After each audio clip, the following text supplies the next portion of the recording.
Olá, queridos. Bom dia, bom dia, bom dia. A graça e a paz do nosso Senhor e Salvador Jesus Cristo. Tudo bem com vocês? Iniciando mais um dia de estudo, mais uma quarta-feira de estudo com o amigo Reverendo Davidson, a teologia da adoração. Vamos orar? E logo em seguida já vamos disponibilizar o Reverendo Davidson para que ele possa estar trazendo a continuação do estudo. Senhor, obrigado por essa manhã, obrigado por essa quarta-feira, primeiro dia útil do mês de outubro. Obrigado pelas bênçãos recebidas ao longo do mês de setembro. Obrigado, Senhor, porque reconhecemos a tua bondade. E pedimos, assim como o Senhor foi conosco, nos ajudou, nos auxiliou, se revelou a nós, nos trouxe para mais perto de ti, que assim continue também, Senhor, ao longo do mês de outubro. Muito obrigado. Agora pedimos por aqueles que estão em trânsito, alguns indo para o trabalho, para a universidade, para a escola, outros retornando, outros saindo para realizar alguma atividade específica, que o Senhor abençoe e guarde a cada um deles. E pedimos, Senhor, fala conosco mais uma vez, em nome de Cristo Jesus. Amém. Já vou chamar, cadê? Reverendo Davidson, bom dia! Bom dia, pastor Aderson. Tudo bem com você? Tudo jóia, tudo tranquilo, meu querido? Graças a Deus. Ó, parabéns para você nessa data querida. Muitas felicidades, muitos anos de vida. Ou, se você preferir, a versão melhor, né? Parabéns para você, vim aqui para comer. Infelizmente, o presente eu esqueci de trazer, né? Entendi. Eu Parabéns. recebo as duas, obrigado. São 300 anos, né, que você completou ontem. 301. 301, tá ficando velho mesmo, hein? Tô ficando velho. Deus te abençoe, meu querido, tá? Muitos anos de Fica, meu vida, de amigo. paz, felicidade. Amém. Obrigado pelo carinho, obrigado pela Amém. consideração, tá bom? Que Deus também continue te abençoando. Eu vou sair de fininho e vou deixar você bem à vontade para nos Vamos sim. conduzir nessa manhã, como sempre. Tá bom, meu amigo? Deus te abençoe. Obrigado, meu querido. É bom estar com vocês, né? Já vamos começar a falar aqui de literatura antes de falarmos sobre a teologia da adoração. Nós finalmente já estamos chegando na parte final do nosso estudo transversal sobre louvores, letras de louvores e a teologia delas, né? Mas eu quero falar hoje com vocês de literatura, como sempre, né? Você já está vendo aqui na tela o site da Wiclap com os meus livros. Rolando aqui para baixo, eu quero dar o destaque para vocês desse meu novo livro aqui, Esther, a Providência Divina contra o Antissemitismo. É o lançamento do ano.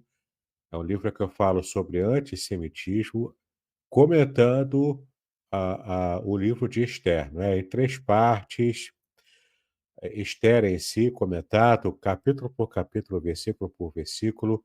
São 10 capítulos de Esther.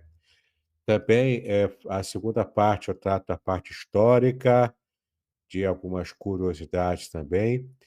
E a terceira parte inteira é dedicada à escatologia, focando o papel de Israel na escatologia bíblica. Então, é um livro imperdível para você encomendar aqui no site da Wiclap, tá bom? Você vem aqui, ó, no site da Wiclap, coloca meu nome, Davidson Bignon, e você vai ter acesso a todos os meus livros aqui para abençoar a sua vida. Além dos meus livros, além de literatura, eu também quero apresentar para você alguns cursos que eu tenho. Isso aqui no site da Hotmart Marketplace. Eu tenho aqui o Manual de Teologia da Oração, o Antigo Testamento. É um material fantástico sobre oração, para você conhecer toda a base bíblica da oração. Já tivemos até uma série, né, sobre a oração. Aqui, ó, olha o valor dele, ó. É só R$ 17, entendeu? Você compra direto aqui, como é tudo digital, né? Você não tem gasto com frete, com nada, é só esse valor que está aqui mesmo. Paga os R$ 17 do seu cartão, né? Clica aqui no ir para o carrinho e você vai receber aqui o PDF do Manual da Teologia da Oração, Antigo Testamento. Vai ser uma bênção para a sua vida. Além desse, eu também tenho um curso, esse aqui é todo um curso em vídeo, todo ele em vídeo, tá bom? Panorama do Antigo Testamento, comigo, com o pastor Idauro e com outros professores também, mas eu e ele, né? Mas você tem aqui, ó, o material farto de informações sobre como você pode entender o Antigo Testamento, né? Livro por livro, de Gênesis até Malaquias. E tem também alguns bônus, né? Um desses bônus é para como você pode compreender o Novo Testamento também. As informações básicas para você também compreender o Novo Testamento. Então, é um curso fantástico em vídeo que vai abençoar a sua vida, viu? Além desse, ó, também tem aqui o curso Introdução ao Estudo do Apocalipse. Sim, você que está interessado, você tem aqui até uma degustação, ó, e algumas aulas também para você entender o Apocalipse. Então, de modo muito prático, os valores são sempre muito baixinhos, né? E você pode, então, ser abençoado com esse curso em vídeo, de Introdução ao Estudo do Apocalipse. Também eu tenho os meus dois cursos mais importantes, que é esse curso aqui, Introdução à Exegese Bíblica. Nesse curso aqui você vai aprender a interpretar a Bíblia como os teólogos profissionais, tá bom? Comentaristas profissionais, você vai aprender a trabalhar isso aqui tudo, ó. Você aprenderá, veja aqui, ó. O que é exegese, as abordagens exegéticas, o método exegético, a perícope, os idiomas originais da Bíblia, versões da Bíblia em português, mas você vai entender por que existem tantas versões em português, os contextos histórico, literário, canônico da passagem, a forma, estrutura e movimento do texto, paralelismos, inclusio e quiasmo, análise detalhada da perícope, síntese da perícope, reflexão teológica, exegese viva, recursos bibliográficos, recursos digitais e muito mais. Muita coisa interessante, muita coisa gratuita, especialmente os recursos digitais. Esse curso aqui ele é meu carro-chefe. Você o compra nesse valor aqui e você paga uma única vez e tem esse curso aqui para o resto da sua vida, para você estar sempre revisitando e conhecendo como fazer uma exegese bíblica, como os profissionais fazem, tá bom? É um investimento baixo por tudo o que esse curso entrega. Ele é o meu curso mais acessado e procurado até então, tá legal? Então, eu recomendo para você o meu curso de introdução à exegese bíblica. Vai fazer diferença para você. O outro curso meu, também análogo a ele, é o curso Exegese e Exposição. É um curso que tem a ver com o meu carro-chefe, né, na internet. É apenas isso aqui, ó, só R$ 27, tá vendo? E você vai conhecer o curso ó, com uma apresentação, módulo 1, que é Exegese Bíblica, mais ou menos o mesmo conteúdo do curso anterior, só que gravado de um outro jeito, né? E o módulo 2, que é dedicado à pregação expositiva. E temos ainda um bônus que você pode acessar também, tá? Então você tem aqui, ó, esse curso aqui, o curso Exegese e Exposição, ele é mais barato que o anterior, ele é um pouco mais abrangente, mas também eu não dou tantos detalhes aqui como eu dou no curso anterior, tá? Mas ainda assim vale a pena, se você tem pouco recurso para investimento, né? Você pode fazer isso aqui, que esse curso é mais barato do que o anterior. Mas ambos valem muito a pena. E o outro, que é um pouco mais caro, ele é mais completo do que esse, tá bom? Na parte exegética, é claro, né? Bom, e para fechar a última parte aqui do merchandising, é o meu curso mais novo, ele ainda está em produção, mas já está à venda. É o meu curso livre de teologia básica. Você pode conhecer aqui todos os assuntos de um curso básico de teologia, tá bom? São aulas curtas, diretas ao ponto, aulas em vídeo também, todas elas de modo simples, prático, direto, sem rodeios, sem ficar com sem ficar enrolando, né. Então são 20 disciplinas, eu já fiz 10. Você já tem 10 disciplinas curtas ali, e tem as aulas em vídeo, tem exercício para fazer, tem todo o conteúdo que você pode baixar em PDF, a apostila, tem até um e-book para cada matéria. Então, em cada matéria, você tem os slides em PDF, você tem o e-book em PDF, tem exercício para fazer e tem as aulas em cada matéria. Tem 20 matérias no total, eu já fiz 10, já estou produzindo as outras 10, né, para poder fechar. E então você, no final, também consegue um certificado de participação, um certificado de conclusão, tá bom?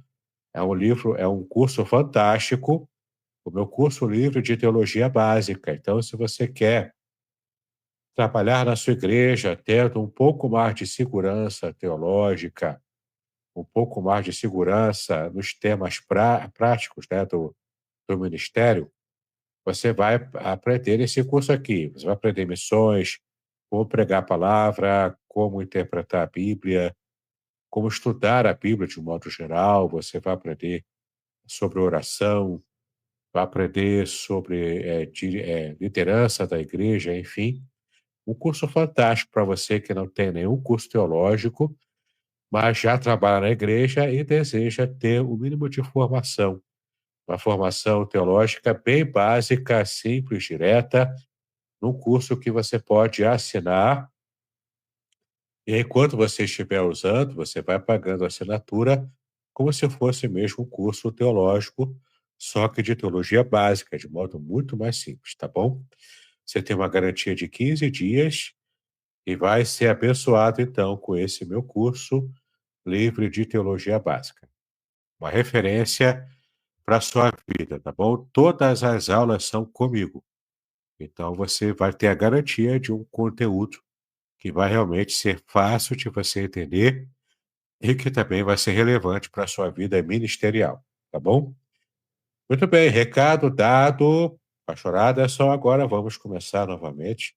Vamos recomeçar, na verdade, estamos aqui já no final desse assunto transversal. Vamos terminar hoje esse assunto, que é o assunto da análise teológica de alguns louvores, especialmente do mainstream. E já estamos falando aqui de algumas frases, inclusive, muito usadas nos meios pentecostais e neopentecostais, frases que foram criadas e são ditas e repetidas sem muita reflexão, né? Nós temos falado aqui que o nosso objetivo ao abordar esses louvores, ao abordar esses cânticos, essas músicas também do mainstream, da rádio, músicas que você acessa no Spotify, no YouTube, em outros agregadores também, né, de música, e você pode pensar, mas ele está detonando todas as músicas, está detonando cantores, grupos, corais. Nada disso, não estou detonando ninguém. O nosso objetivo não é provocar cancelamento, a não ser uma música ou outra que realmente eu não aconselho que se use, porque a letra está muito comprometida, né, com o erro. Mas fora um outro louvor, né, que eu apresentei aqui na aula passada, nas aulas passadas, aliás, o nosso objetivo é você continuar cantando, desde que você faça ou uma pequena modificação na letra para poder consertar algum erro teológico mais sério que esteja ali, ou, ainda que não seja um erro teológico é, claro, propriamente dito, mas pode ser também um pequeno deslize que dê alguém a entender um erro. E então, apenas uma curadoria pastoral na hora de apresentar o louvor, na hora de ministrar o louvor, né, o ministro do louvor pode fazer essa curadoria, claro que orientado pelo pastor, e então clarificar para a congregação o que significa esse tal trecho problemático, tá? Então, tem vários exemplos aqui ao longo das aulas, e o nosso objetivo, então, é que você consiga usar os louvores com mais consciência teológica, com mais consciência bíblica, e não apenas cantar sem pensar, sem refletir, como um papagaio faria, né? Então, o nosso objetivo aqui é esse, tá bom? Qualquer coisa que passe disso é intriga da oposição. Muito bem, vamos falar então aqui hoje dessa frase aqui, que também é muito repetida e muito falada nos meios pentecostais, né? Falar de mim é fácil, quero ver tu vir comigo. É até uma frase engraçada, né?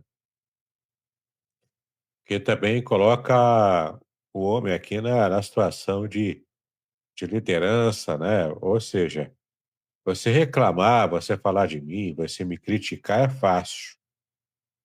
Falar, né, de pouco é fácil. Quero ver você vir comigo na minha vida, nas minhas lutas, essa é a ideia, né? Mas veja só, essa expressão pode incentivar a autossuficiência e a busca por reconhecimento pessoal, em vez de glorificar a Deus. A gente já viu aqui que glorificar a Deus é o principal objetivo da nossa vida. Então, se você coloca você mesmo no holofote, você está tirando a glória de Deus, entende?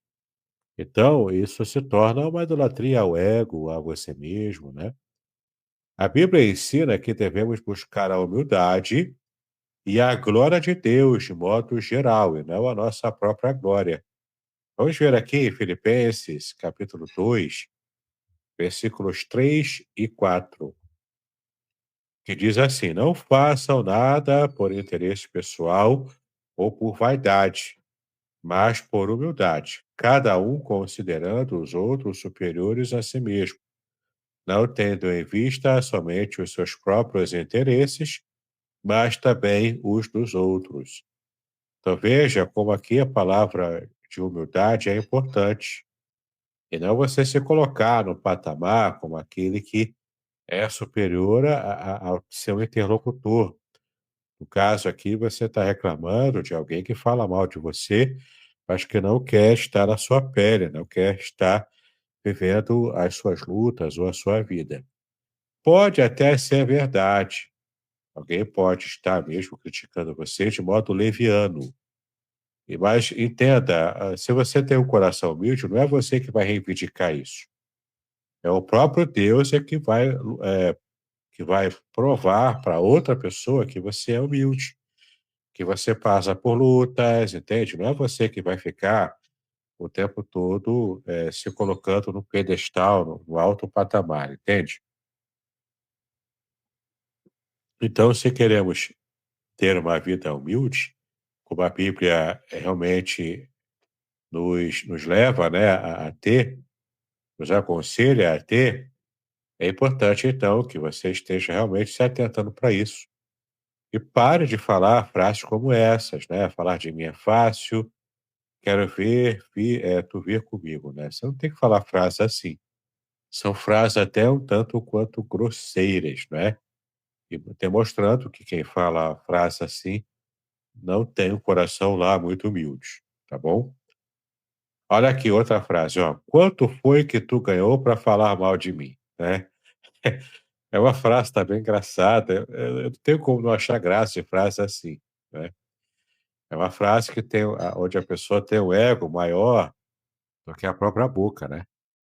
Então, quanto foi que tu ganhou para falar mal de mim? Ou seja, você só pode falar mal de mim porque você levou algum tipo de vantagem com isso, porque eu tenho uma vida tão abençoada, tão santa, não é? Uma vida tão espiritual. E sem falar da arrogância da pessoa que fala isso, né? A frase é muito arrogante. Quanto foi que tu ganhou para falar mal de mim? É, que frase horrível. Então, embora possa ser uma expressão de defesa pessoal, ela pode fomentar o espírito de vingança e divisão, em vez de promover o perdão e a reconciliação ensinados por Cristo.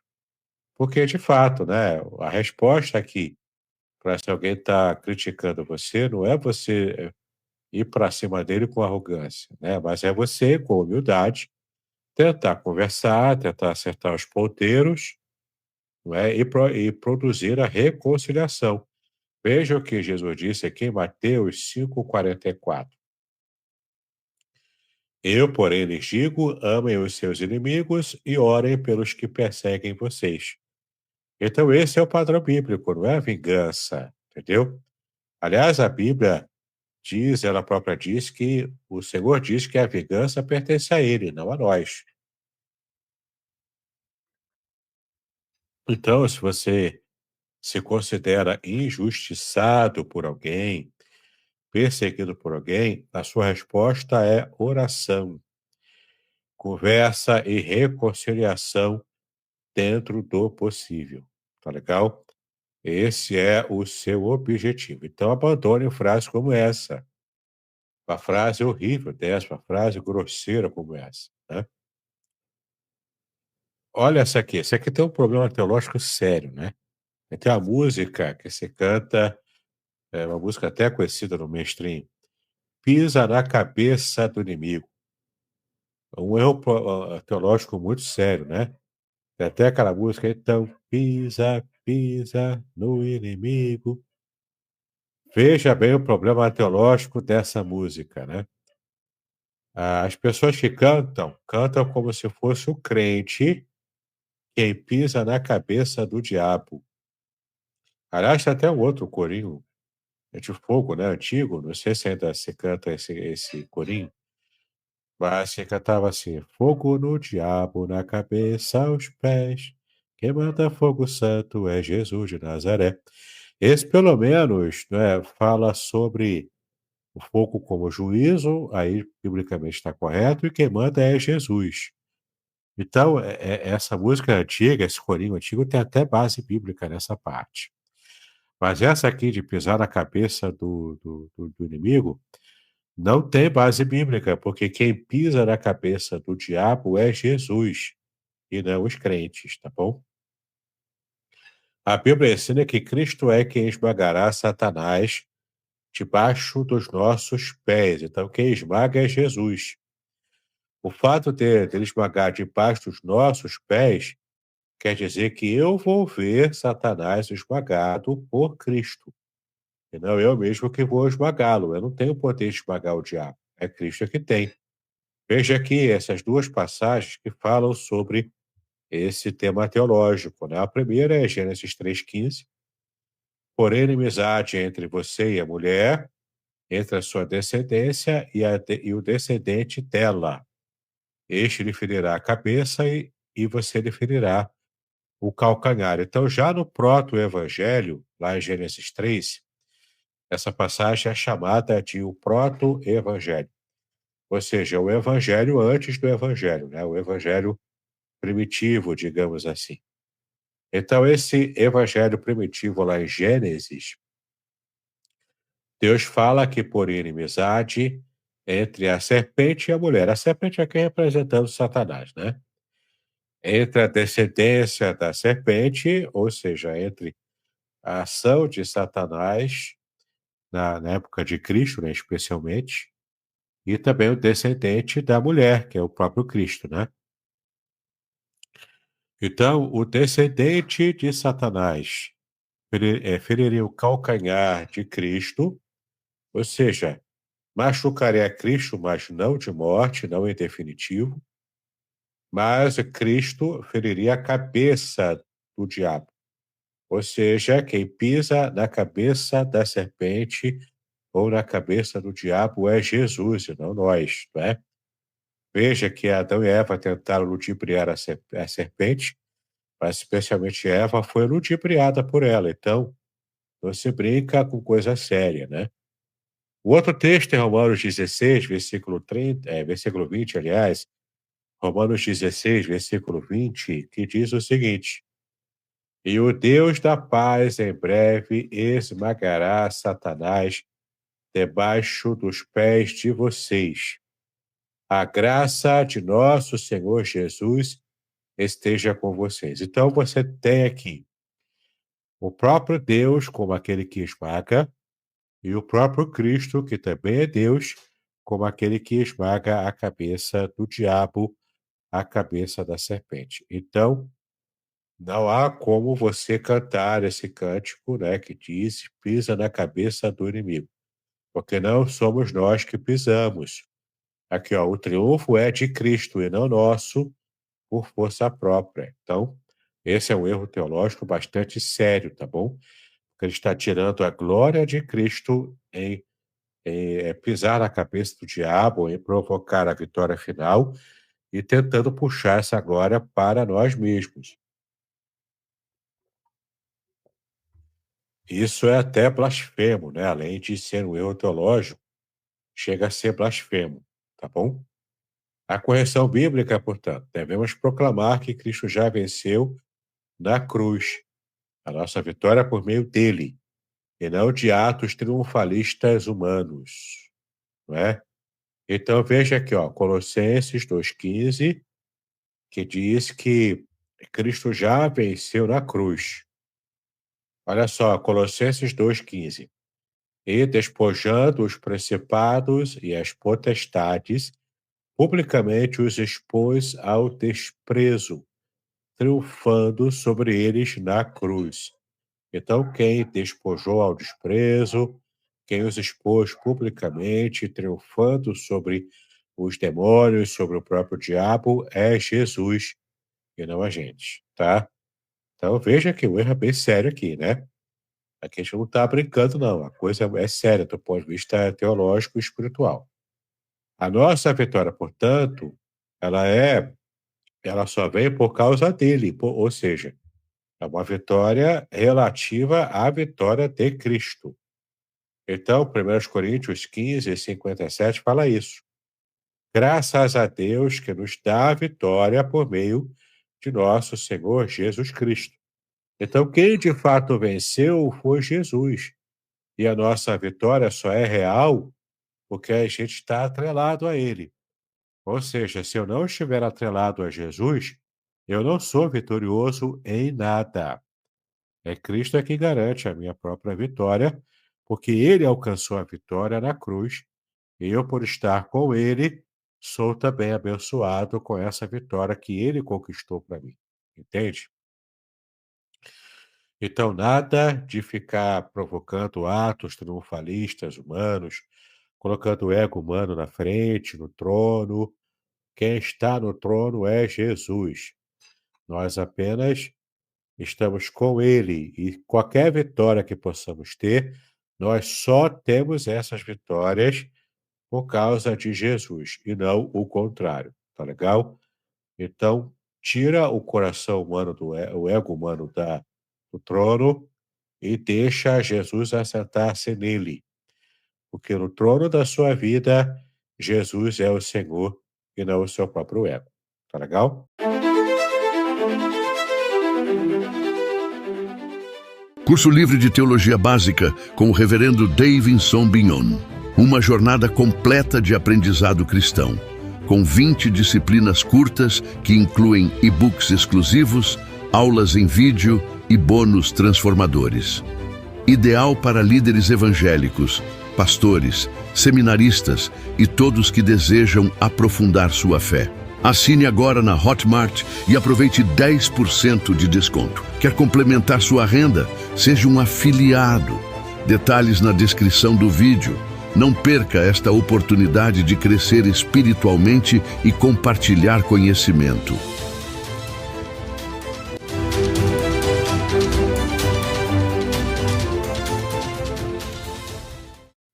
Olha só uma frase também muito conhecida e falada.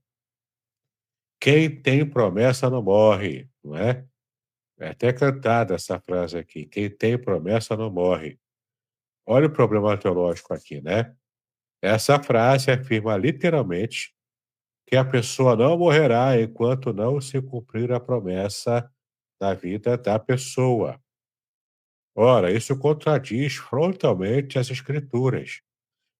Muitos homens de fé morreram sem ver o cumprimento total das promessas. Eu lembro aqui de Moisés. Moisés não viu completamente o cumprimento da sua promessa do povo entrar na Terra Prometida. Quer ver outro também que não viu a totalidade da promessa cumprida? É Abraão. Abraão só viu Isaac, não viu a descendência de Isaac, ele só viu Isaac, o seu filho único, né, real. Ele tem também Ismael, mas ele viu Isaac, entendeu? No máximo ele viu um neto ou outro, talvez, possivelmente. Mas a grande questão aqui é que Abraão não viu a sua descendência multiplicada como areia ou como as estrelas, não é? Ou seja, ele viu a sua promessa cumprida parcialmente, não totalmente, não deu tempo dele ver totalmente. Era humanamente impossível, ele morreu antes de ver, entendeu? Veja que Hebreus 11, versículo 13, aqui na Galeria da Fé, né? Todos estes morreram na fé. Não obtiveram as promessas, mas viram-nas de longe e se alegraram com elas, confessando que eram estrangeiros e peregrinos na terra. Que se refere até ao povo de Israel, né? Sempre enfrentando diásporas ao longo da sua história. Então veja bem, né? Muitos homens e mulheres do passado receberam promessas, eram servos e servas de Deus, mas nem todos viram o cumprimento total da sua promessa antes de morrer. Entenda uma coisa, meu irmão, minha irmã, né? Entenda que a principal resposta para todas as nossas orações, ou seja, a maior promessa da Bíblia para o crente, não está aqui na terra, é no céu, é justamente após a morte. O céu é a melhor resposta de Deus para todas as suas orações. Percebeu? Então é muito importante você ter uma visão mais crítica de cânticos e frases que você tem falado, frases feitas, né? Que muitas vezes a gente vai repetindo sem refletir sobre elas. Então, quem tem promessa não morre é uma frase feita, uma frase gospel, né? Um clichê gospel que não tem base bíblica. Pelo contrário, é frontalmente contra o que a Bíblia diz. A Bíblia diz que esses homens e mulheres de fé receberam a promessa, mas não viram de todo, eles morreram antes. Isso não quer dizer que Deus não tenha sido fiel a eles, porque a principal promessa de Deus é a vida eterna, especialmente alcançada em Cristo Jesus. Viu só como é importante a gente ter uma visão mais crítica de tudo aquilo que falamos? Correção bíblica, portanto, para essa frase estranha, né? A verdadeira promessa é a vida eterna em Cristo. Veja aqui João 11, 25. Então Jesus declarou: Eu sou a ressurreição e a vida. Quem crê em mim, ainda que morra, viverá. A vida eterna é Cristo, é o que realmente importa. Todas as outras promessas são menores em sua duração, né, as promessas materiais, né, aqui para a Terra, até promessa de cura, promessa de um problema, né, a solução de um problema financeiro, algo assim. Todas as promessas têm valor menor quando comparadas à vida eterna. Essa é a maior promessa que Cristo já alcançou para nós, tá bom? Então, a verdadeira promessa é a vida eterna em Cristo. Nossa esperança não é escapar da morte física apenas, mas vencer com Cristo a morte espiritual. É o principal padrão da nossa vida, não é? Muito bem, muito bem. Então, outra frase também, até engraçada também, né? Vai dando glória, vai dando aleluia, porque o fogo vai descer. Você já viu o que significa fogo, no sentido bíblico, né? O fogo é a, a, a principal imagem do fogo é a imagem do juízo, é a imagem da purificação, e poucas vezes, na Bíblia, muito raro, apareceu fogo atrelado ao poder, né? Tem mais a ver com purificação e com juízo. Então você já estudou aqui comigo sobre isso. E é da base essa frase, né? Vai dando glória, vai dando aleluia, porque o fogo vai descer, porque o poder vai descer, né? Essa é a intenção da frase. Olha o problema teológico aqui, né?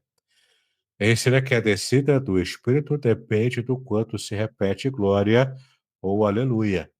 Não tem base nenhuma bíblica para essa frase. Não tem apoio bíblico nenhum. Onde a pessoa viu na Bíblia que se gritar aleluia e glória, o poder desce, o Espírito Santo desce. Não é desse jeito, né? Não é dessa maneira. Isso equivale a pensar que a ação do Espírito é condicionada à performance humana. Ou seja, será que quem grita agora aleluia mais alto recebe o poder de Deus de forma maior, com mais intensidade? É isso que a frase quer dizer? Então, se eu não grito aleluia, nem grito glória, eu não recebo o Espírito, eu não tenho o Espírito Santo na minha vida? Veja que é uma frase com tantos erros teológicos e fica difícil você ter o mínimo de conhecimento bíblico, né? Você sustentar uma frase como essa, entende? Isso aqui tem a ver com a mente de alguém que não estuda a Bíblia, né? Vai dando glória, vai dando aleluia, porque o fogo vai descer. Não tem base bíblica essa frase. Olha a correção bíblica aqui, né? O Espírito Santo é soberano. Veja aqui em João 3, versículo 8. O vento sopra onde quer. Você ouve o barulho que ele faz, mas não sabe de onde ele vem e nem para onde vai. Assim é todo o que é nascido do Espírito. Então, o vento aqui se refere ao Espírito Santo, né? E quem é nascido do Espírito é igual ao Espírito Santo, é uma pessoa que é livre, a pessoa que não está preso às amarras do mundo. E, de fato, o Espírito Santo é soberano até nesse ponto, né? Ele é soberanamente livre. E é o parâmetro para todo aquele que é nascido dele, que é nascido do Espírito. Então, o Espírito Santo já habita no crente. Independente se você dá glória, aleluia ou não, o Espírito Santo habita em você se você um dia se converteu. Veja Romanos, capítulo 8, versículo 9. Vocês, porém, não estão na carne, mas no Espírito. Se de fato o Espírito de Deus habita em vocês. E se alguém não tem o Espírito de Cristo, esse tal não é dele. Então, se você não tem o Espírito Santo, então você tem que gritar aleluia e glória a Deus. Para poder receber, quer dizer que você não pertence a Cristo, que você não se converteu, ou que você não está salvo. Veja as implicações teológicas de uma frase mal colocada. Entende? Se você tem que dar glória a Deus e aleluia para você poder receber o fogo, para você poder receber o Espírito Santo, quer dizer que o Espírito Santo não habita em você. Ou seja, quer dizer que você não é cristão, que você não é crente, que você não se converteu. Portanto, você não está salvo. Percebe a lógica da frase? O culto, portanto, não é para trazer o fogo, mas para oferecer o culto racional a Deus. Nós já lemos essa passagem aqui lá em uma outra aula, né? Mas vamos ler aqui para refrescar nossa memória nessa aula. Romanos capítulo 12, versículo 1. Portanto, irmãos, pelas misericórdias de Deus, peço que ofereçam o seu corpo como sacrifício vivo, santo e agradável a Deus. Este é o culto racional de vocês. Quando eu falo em culto, a palavra latreia, em grego, significa um sacrifício, ou seja, um serviço de sacrifício em culto a Deus. Só que o sacrifício que nós fazemos a Ele é um sacrifício vivo, santo e agradável, tá bom? E aqui o culto latreia é racional, ou seja, a palavra grega que aparece ali é logikos, que tem a ver com a nossa palavra lógica, né? Então é o culto que tem a lógica, é um culto que seja racional, é o culto onde você faz todos os atos litúrgicos com a inteligência. Você não vai tirar o seu cérebro da sua cabeça como se estivesse tirando, né, um objeto de uma gaveta para poder colocar guardado em outro lugar, não é? Não, você não vai tirar o seu cérebro para poder adorar a Deus, muito pelo contrário. Você precisa usar a sua mente para poder adorar a Deus de modo completo, de modo agradável ao coração do Senhor. Então, o nosso culto precisa ser um culto racional, entende? E a gente vê algumas coisas na internet que chega a assustar a gente, né? Certa vez, com essa coisa do fogo aí, esse fetiche, né, pirotécnico por fogo, eu vi um camarada lá, numa igreja dessas aí, né, uma igreja neopentecostal, uma igrejinha pequena, né?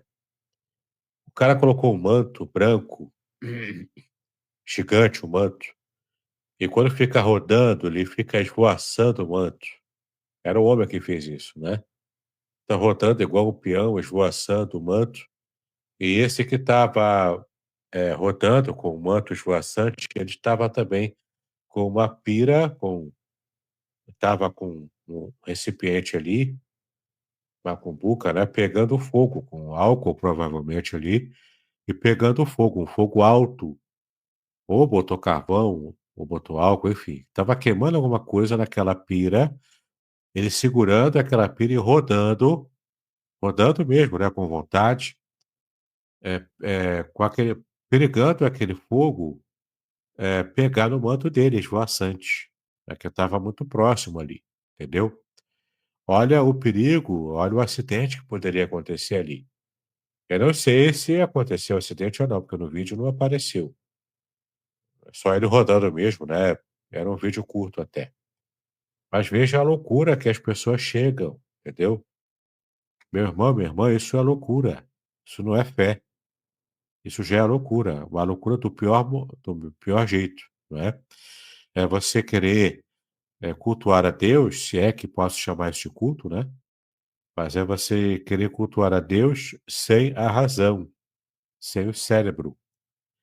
Um culto assim Deus não aceita, porque você não está usando todo o seu ser, toda a sua mente para poder agradar o coração de Deus, entendeu? Muito bem, então chegamos ao final, essa aqui é a última página, é a última frase, né? Vai dando glória, vai dando aleluia, porque o fogo vai descer. Não, cara pálida, não é desse jeito, né? Muito bem, pastor Aderson, agora a palavra é sua, para a gente fechar esse assunto. Joia, joia, joia. Quero dar bom dia a Zilmar Guimarães, a Creuza, que também estiveram por aqui, ou ainda estão, né? Mas em off. Estamos chegando aí ao final do nosso estudo, né? A teologia da oração. No entanto, apenas um recorte falando dos louvores. Como foi dito antes, a ideia não é cancelar, mas a ideia é produzir reflexão o suficiente para que nós possamos cantar agora os louvores com consciência e, ao mesmo tempo, poder contribuir também com a liderança da igreja no que diz respeito aos louvores, né? Porque muitas das vezes, como o reverendo Davidson muito bem colocou, alguns louvores chegam, desculpa, alguns louvores chegam no Ministério de Louvor, não passam por uma análise, né, criteriosa, teológica, né? Muitas das vezes, o que, que acaba acontecendo? O pastor está pregando uma coisa, a visão ministerial é uma, o louvor, muitas das vezes, se choca com a visão ministerial, com a visão reformada, com a teologia daquela própria igreja. Então, a ideia, quando nós fizemos essa pausa, abrimos esse parênteses aí, é levar os irmãos, bem como a mim também, a ter uma consciência saudável, né, bíblica cristã, para que nós possamos então administrar da melhor maneira possível, contribuir da melhor maneira possível, para que o Espírito de Deus continue agindo, como está sempre agindo nas nossas vidas e através das nossas vidas. É isso mesmo, Reverendo Davidson. É isso aí, tá vendo, pastor Aderson? Aquele Tá vendo aqui, ó, aqui atrás, ó, aquele O piano ali pianão? atrás, sim, pianão gigante ali, caríssimo esse Aham. piano, né. Uhum. Todo dia eu uso esse piano para tocar ali, né, e louvar a Deus, né, mas eu não uso essas loucura que o pessoal anda fazendo aí não, né. É. É, isso aí. Amados irmãos, vamos então caminhando para o encerramento. Eu não sei se algum irmão tem algum comentário a fazer, mas desde já quero agradecer, né, a presença de vocês e pedir que os irmãos também estejam compartilhando aí, né, as nossas lives. O reverendo Davidson vai fazer as considerações finais e logo depois das considerações finais, ele vai também estar orando por nós e amanhã, se Deus assim permitir, mais uma vez estaremos com amanhã com Deus. Nosso mês de outubro já começou e daqui a pouco já estamos chegando na metade do mês de outubro, né? Tá passando muito rápido, né? Reverendo Davidson. É verdade, né, pastor Aderson, tá muito rápido. A gente fez um parêntese até longo, né, que o tema exigiu, a gente fez esse parêntese longo, e se Deus permitir, na próxima semana, na próxima quarta-feira, a gente retoma o conteúdo normal, preparado, né, de antemão, sobre a teologia perdão, sobre a teologia da adoração, né. Então, se Deus nos permitir, faremos assim a partir da semana que vem. Vamos orar então, vamos colocar diante do Senhor as nossas questões e também a nossa adoração, né? Pai querido, nós te exaltamos, nós te glorificamos por estarmos, Senhor, diante de ti, diante de mais um estudo bíblico, nesse dia, ó Pai, tratando ainda dos últimos louvores, das frases também que muitas vezes falamos e nem percebemos, ó Pai, o quanto essas frases são problemáticas, têm, ó Pai, dificuldades teológicas e, por vezes, até heresia, né? Como nós vimos aqui em vários exemplos. Então, nós pedimos a Ti sabedoria, condição, ó Pai, de louvarmos a Ti com um critério maior, com uma bênção maior na Tua presença, que a Tua graça seja sobre cada um de nós, ó Pai, nos abençoando, cuidando de nós, tratando, ó Pai, de todas as nossas dificuldades pessoais. Pedimos estas bênçãos a Ti, o direcionamento do Senhor para a nossa vida. Colocamos tudo em Tuas mãos, em nome de Jesus, hoje e para todo sempre. Em nome de Jesus. Amém. Amém, queridos. Queremos agradecer a presença de todos vocês e, mais uma vez, agradecer ao Reverendo Davidson por ser instrumento do Senhor para nos edificar, para nos abençoar, para aprofundar, inclusive, o conhecimento bíblico a respeito de como nós podemos agir de maneira que continuemos agradando e exaltando o nosso Deus. Tchau, tchau. Shalom. Shalom, shalom.